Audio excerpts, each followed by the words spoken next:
volver a tener un mano a mano con vos, volver a hablar juntos en un programa así nosotros solos. Y mucha emoción, la verdad. Pero Lucas, hoy tenemos un invitado, una entrevista muy especial. ¿Querés presentar al entrevistado de hoy? Claro que sí. Hoy tenemos a Guillermo Levosi.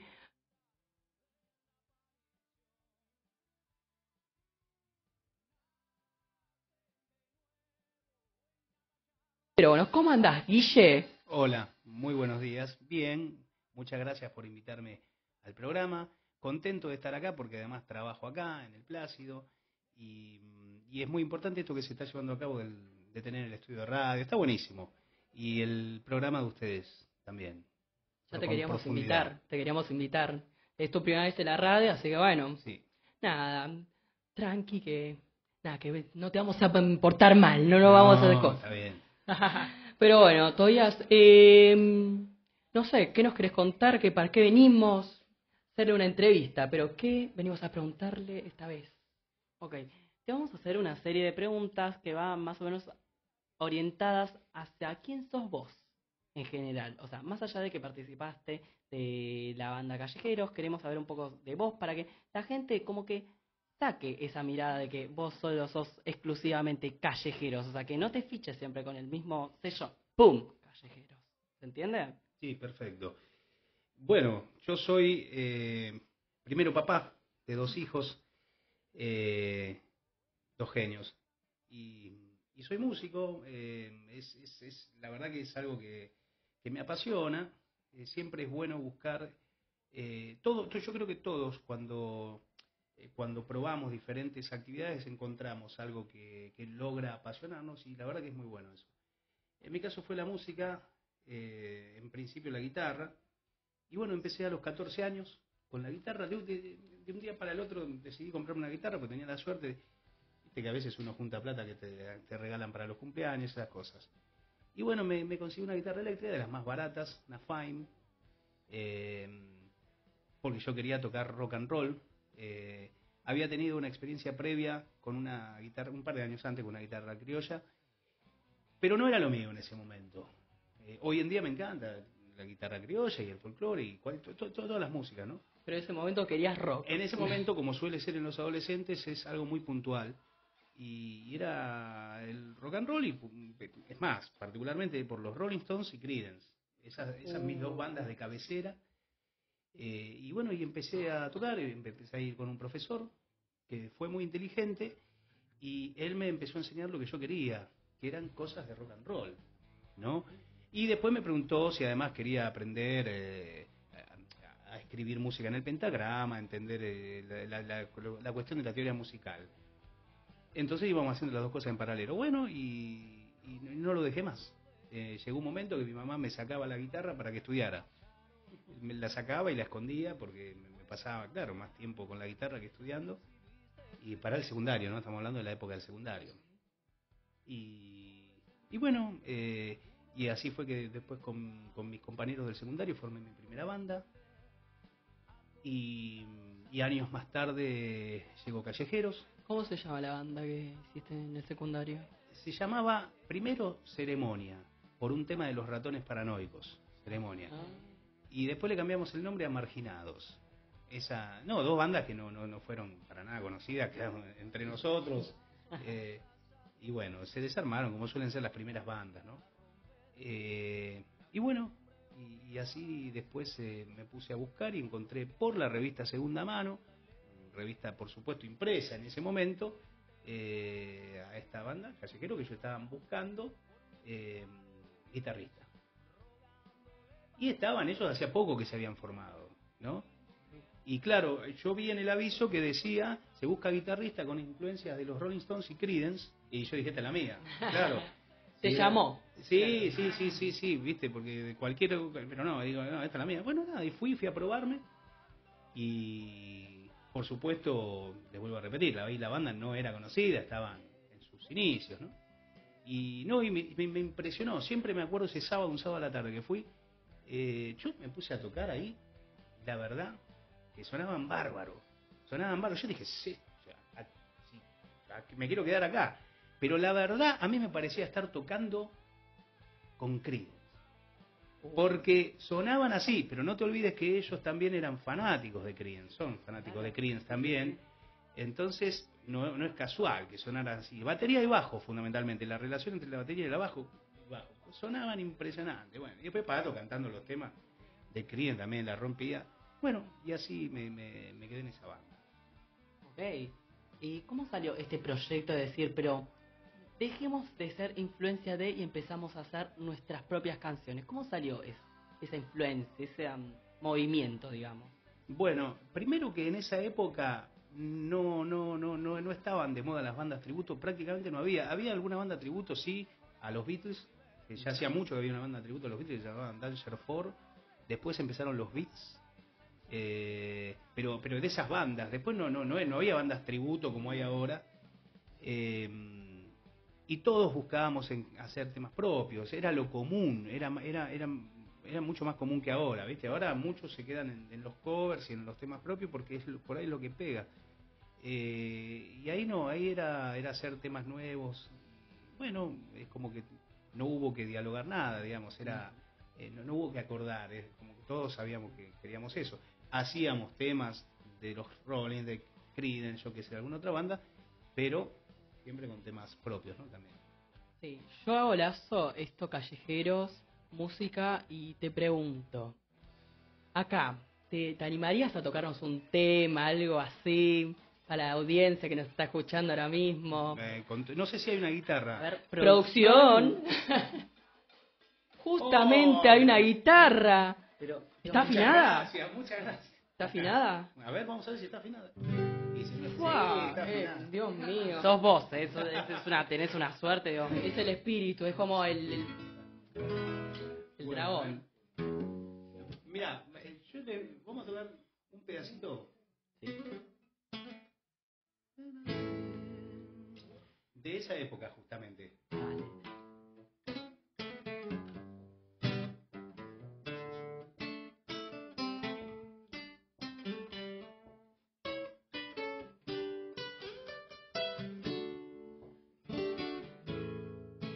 Fue en abril que empezó a engordarse mi resignación, sin saber ni perder ni ganar. Tu bandera te volvió a traicionar. Circo y pan, como siempre fue acá, nos prendimos a jugar un mundial y después nadie supo saltar por los sueños que se hundieron allá. No volvieron más.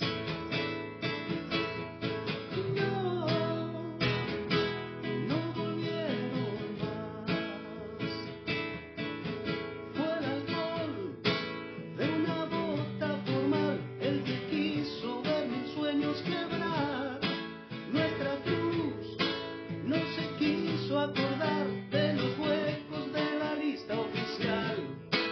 Fue en abril que empezó a engordarse tu resignación, sin saber ni perder ni ganar. Tu bandera te volvió a traicionar. No volvieron más.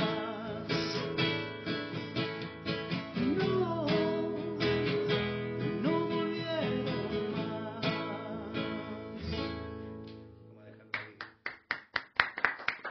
Por favor, acá nos emocionamos. Acá atrás, la pecera, no, chicos, el agua llena, desborda. Bueno, ese tema se llama No volvieron más. Sí. Bueno, habla de las Malvinas, ¿no? Por ahí si alguien no lo conoce.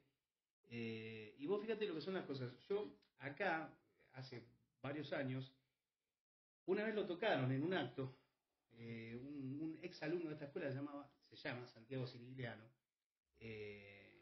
y después formó parte de Hermano Ruido, Santiago Sirigliano. Ahí nos conocimos, él tocando un tema de Callejeros, No volvieron más, y después tocó conmigo, grabó 2 discos. Estuvimos tocando. Ambiento el contexto de la audiencia, chicos. Legosí también tiene una banda que es Hermanos Ruido, porque no la habíamos nombrado.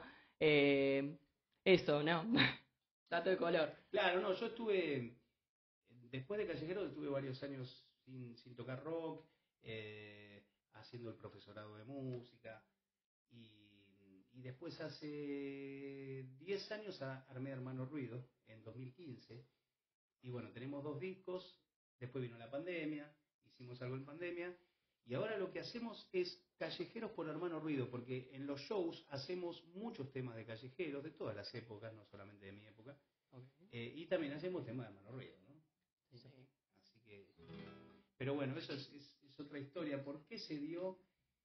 Porque yo primero con Hermano Ruido no hacía temas de callejero, hacía 1 o 2 nada más. La producción te pide la guitarra, te la quitan.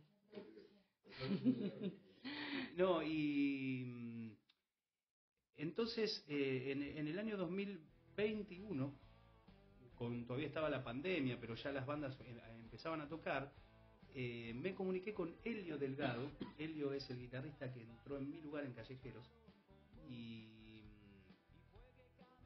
entonces él me invitó a tocar en la que en ese momento era su banda, que se llamaba Nuestra Raza, y hacían todo el repertorio de Callejeros. Y bueno, entonces me sumé y estuve todo el año tocando con ellos. Entonces tuve que recordar y reaprenderme todos los temas de Callejero que hacía añares que no tocaba. Claro. Porque con Hermano Ruido no los tocaba. Y la verdad que eso fue un acierto enorme, porque me reencontré con mi historia como músico. No sé, Con tus raíces. Sí, no sé, por algún motivo no había dejado de tocarlo, pensaba que no sé, que ya había pasado, y ahora me doy cuenta que no. Entonces por eso armé esto de Callejero por Hermano Ruido, y no te digo, la verdad que un acierto, porque me reencontré con mi historia, ¿viste? Bueno, ese es el motivo. Ok.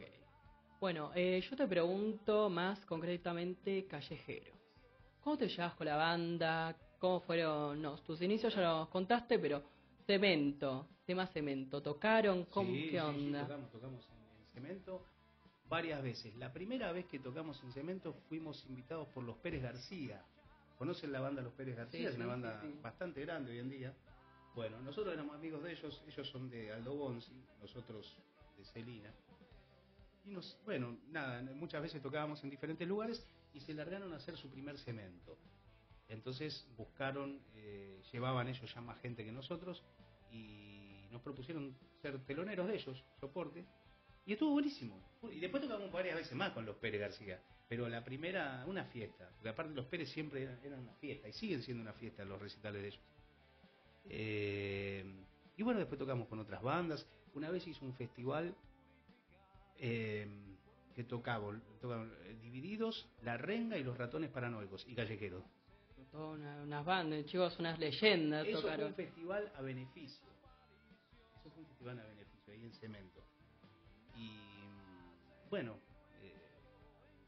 no sé, tocamos ahí. Te les diría que en ese momento fue el lugar más grande donde tocábamos.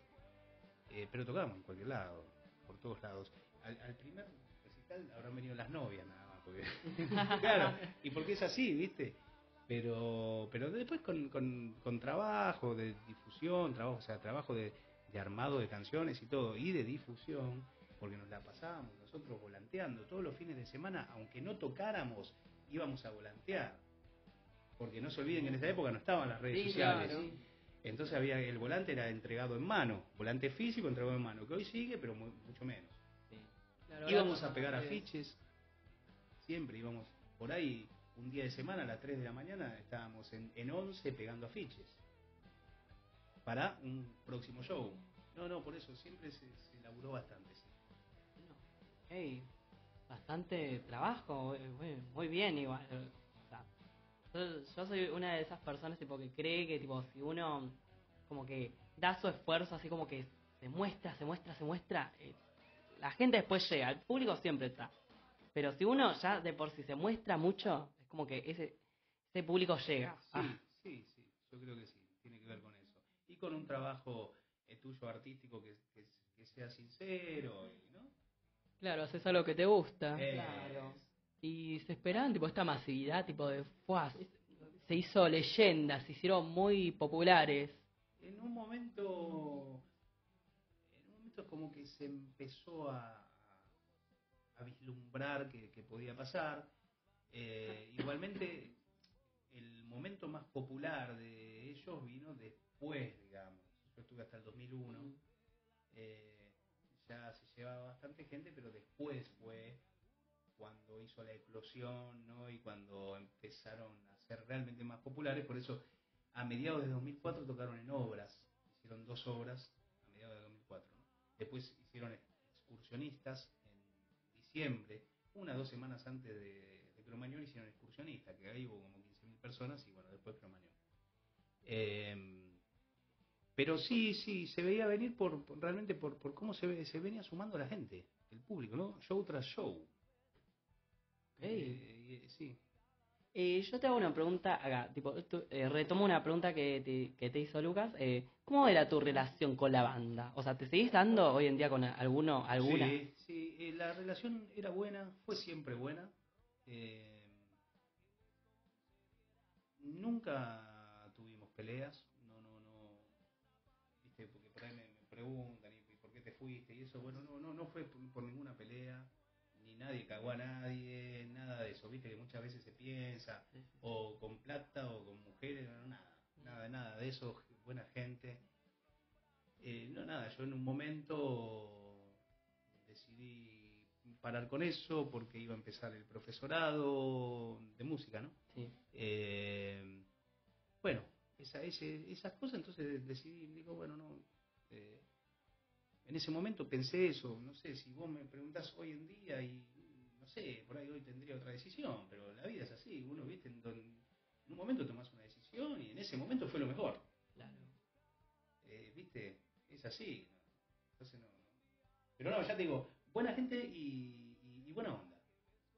Sí, o sea, a ver, si lo pensamos, o sea, si no hubieras hecho el profesorado, no estarías hoy acá, sentado haciendo tu entrevista. Sí, no, por supuesto. A mí me gusta mi trabajo de docente de música. Me gusta mucho también. Es una contraparte de la cuestión musical, de ser músico, porque por ahí sos músico y por ahí no te gusta estar en las aulas y todo eso, pero a mí me gusta, me gusta, me hace bien. Sí. Me divierto. Okay, Sí. Bueno, ahora tema picante, por así decirlo. ¿Qué pensás sobre Cromañón? Y bueno, yo creo que se juntaron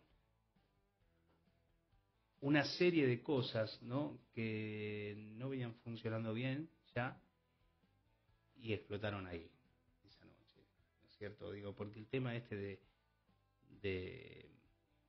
todos estábamos bueno, llenar lugares, porque siempre es así, porque todos quieren llenar lugares y llenar lugares y llenar lugares, pero ahí las condiciones físicas y de seguridad en esos años no eran las mismas que ahora, no se lo veía de esa manera, porque como nunca había pasado nada, entonces se decía, no, si total, no pasa nada. Y éramos todas las bandas así, ¿no es cierto? Y el tema de las bengalas y todo eso que vino de la cancha también se hacía con un montón de bandas de rock. Claro, nosotros cuando estábamos hablando de esto de Cromañón decíamos que estaba la tendencia de a ver la banda más bengalera, más con mayor pogo, con más banderas. Pero nosotros o sea, nosotros muchas veces hablábamos con el público, decíamos, paren, porque no está bien esto. Yo le contaba antes a Seba, en Cemento, por ahí, me acuerdo una vez que tiraron una bomba de estruendo. Cemento no tenía la media sombra arriba, igual la bomba de estruendo, bueno, no es como la bengala, pero igual el ruido que hacía era impresionante, porque aparte el Cemento era una caja grande y todo, pero una caja, y cómo retumbaba. Pero yo me acuerdo en el escenario que tiraron esa bomba de estruendo y por algunos segundos dejé de escuchar a la banda, al baterista. Está bien, igual a Eduardo, el batero de Callejero, no lo escuché más, ni escuché mi guitarra ni nada. Imagínate el ruido que habrá hecho esa bomba de estruendo. Esas cosas hay que entender que no van ni en un recital, ni siquiera en la cancha. Porque a veces se piensa que en determinados ambientes, en determinados contextos, se puede hacer de todo. Está todo bien, dale, hagamos, pues somos libres, hagamos lo que queramos, pero no es así. Porque podés joder a otra persona, podés lastimarla, y no va. ¿viste? O sea, eso hay que entenderlo también, esas cuestiones. Digo, eso tiene que ver con ubicarnos. Eso por un lado, digo. Y después, bueno, las cuestiones de las irregularidades que había en Cromañón, que eran varias, ¿no es cierto? Todas, por eso digo, hicieron posible que se diera esa tragedia, digo, porque el tema de la puerta el portón que estaba trabado, imagínate si eso lo hubieran abierto, salía un montón de gente. No había respiraderos, las ventanas estaban tapiadas, no sé, para que no se colara gente, lo que fuera, pero estaban tapiadas. Extractores de aire, yo sé que había 4, funcionaba uno solo. Había columnas donde no tenía que haber, según las reglamentaciones. Había 3 canchas de fútbol circulando en la terraza. Sí, no. La puerta de seguridad estaba cerrada con candado. Para que no se colara, por eso. Digo, todo eso contribuyó a que al aglomeramiento de la gente, que no se pudieran escapar y todo eso, ¿no? ¿Cómo puede ser que estuviera aprobado? Bueno, es muy buena pregunta. Por eso digo, y ahí interviene la corrupción, está claro eso. Y la corrupción mata, porque es así, siempre la corrupción de una u otra forma mata, como mata la injusticia.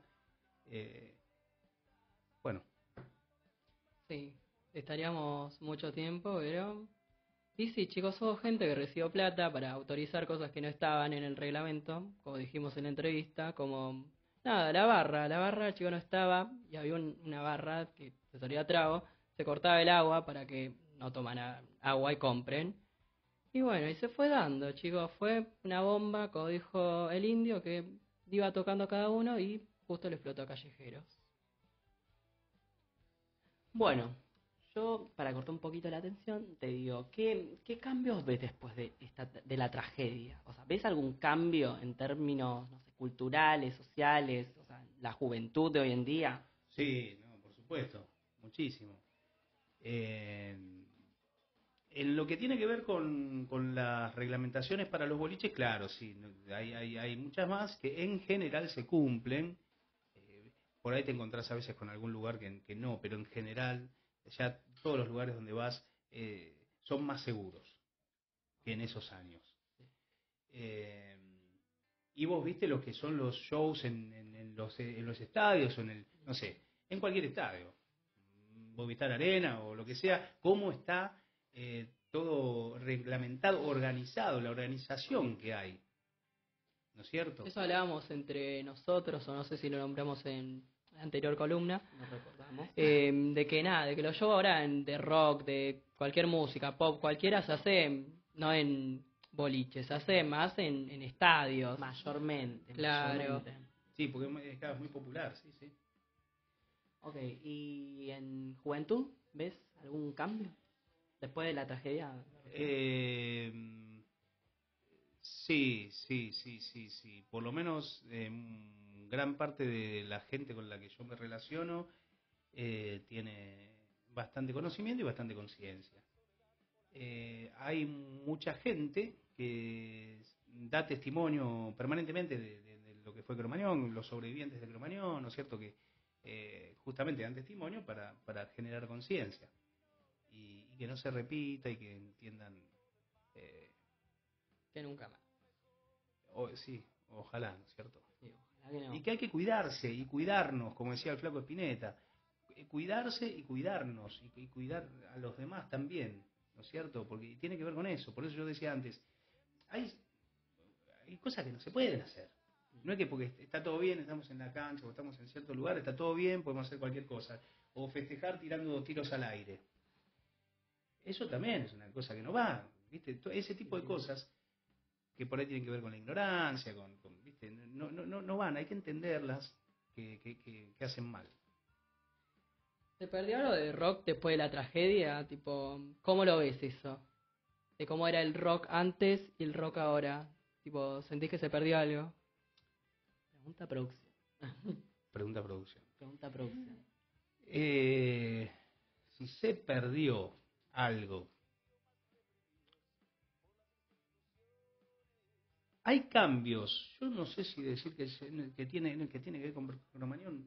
No, digo, por ejemplo, a ver, en un punto el rock se fue a veces boludizando bastante, ¿no? Porque se fue en muchos casos muy para el lado del negocio, que lo que vende y lo de plástico, el rock de plástico, que surgieron un montón de bandas así. Lo comercial, pero sí, que rápido. Que no está mal, o sea, a ver, no es que esté mal, digo, comercial, porque uno hace música y la tiene que vender. Claro. Digo, y vender es que la gente vaya a tus shows, tiene que ver con eso. Pero hay un punto en el que por ahí sos un tipo de 40 años, lo que sea, y te la pasás haciendo letras que no dicen nada todo el tiempo. Por ahí está bueno repensar, porque tiene que tener profundidad, invitarnos a pensar, invitarnos a reflexionar. La música en general, digo, no solo el rock. Pero el rock que tuvo siempre, que nació como algo contestatario, es bueno que vaya por ese lado, que invite a reflexionar sobre la injusticia, una crítica social. No hablo de partidismo en sí, pero sí una crítica social. A ver, ¿viste? Que te deje un mensaje, no que sea comercial, sino que te deje como una historia, que te cuente algo. Sí, que invite por eso a pensar. Y a veces además hay que dejar sentada cuál es la postura de uno también, para que no te lo tomen para el churrete y te lo agarra de repente un presidente y te canta una canción y claro. y tienen que salir los autores a decirle no, nada, usted no es público nuestro. Pero bueno, llegamos hasta acá porque nada, no te queremos robar más tiempo, estaríamos una hora. Yo te digo, yo estaría una hora acá, un matecito, ¿no? ¿La producción tiene masitas? Pregunto, ¿no? Pero nada, te queríamos preguntar otra vez, así de corazón, porque nada, casi me emociono con No Volvieron Más. Si nos tocas un tema, dale, rock and roll sin destino, por favor, por favor. Producción o trae la guitarra. Pero bueno, chicos, le dejamos con este pedacito exclusivo, en vivo.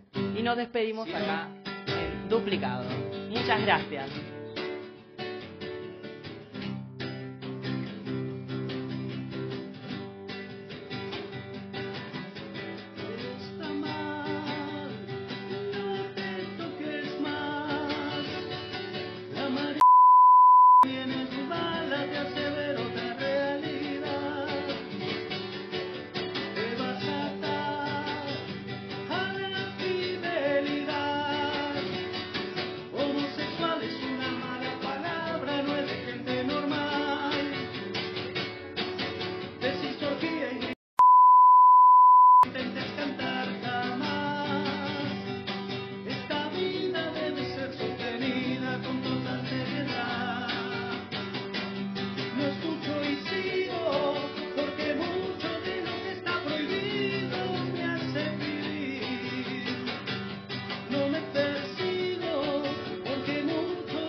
Acá, no, una más y no jodemos más, decimos acá con la producción porque sí, chicos, por favor, saco la bandera acá. Sí, chicos. Noche fría, por favor. Qué buen tema.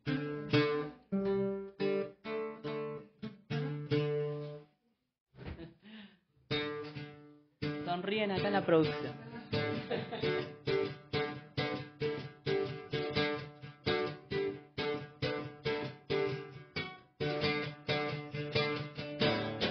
Voces, solo voces como ecos, como atrás de chistes sin gracia. Hace mucho tiempo escucho voces y una palabra. Y mis ojos maltratados se refugian en la nada y se cansan de ver un montón de caras y una mirada.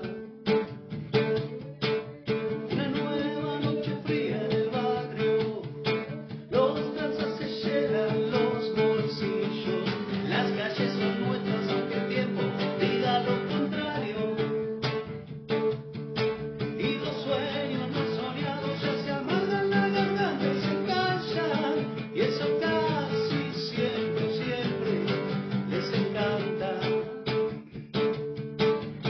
Van quedando pocas sonrisas, prisioneros de esta cárcel de tiza. Se apagó el sonido y se encendió un silencio de misa. Menos horas en la vida, más respuestas a una causa perdida, de por qué los sentimientos vuelven con el día. Solo como un pájaro que vuela en la noche, libre de voz, pero no de mí. Vacío como el sueño de una gorra, lleno de nada, sin saber dónde ir. Duro como un muerto en su tumba, que murió de miedo por el calor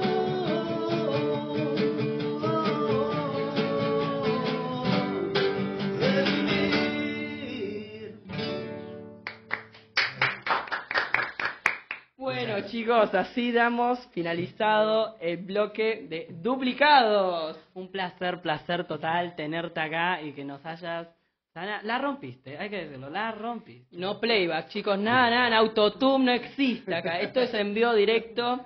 Muchas gracias a ustedes, chicos. Un Y placer, la verdad, hacerte la entrevista. Y nada, chicos. Así nos despedimos de una vez más acá, Radio Plácido Marín, duplicados. Eso. Redes. Altoondi.revista.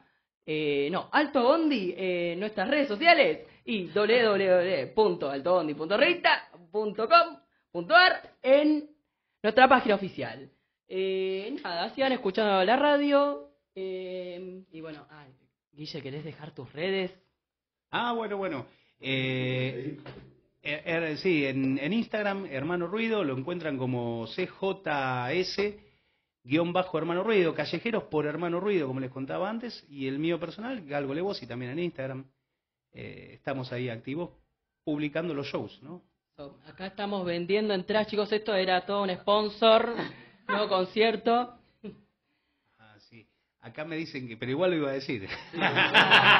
No, sí. Bueno, no, obviamente, y les dije, gracias a ustedes, gracias por invitarme, los que están acá detrás de cámaras, en todo el backstage, porque acá no se ve la gente, que ese sector no se ve, ¿no?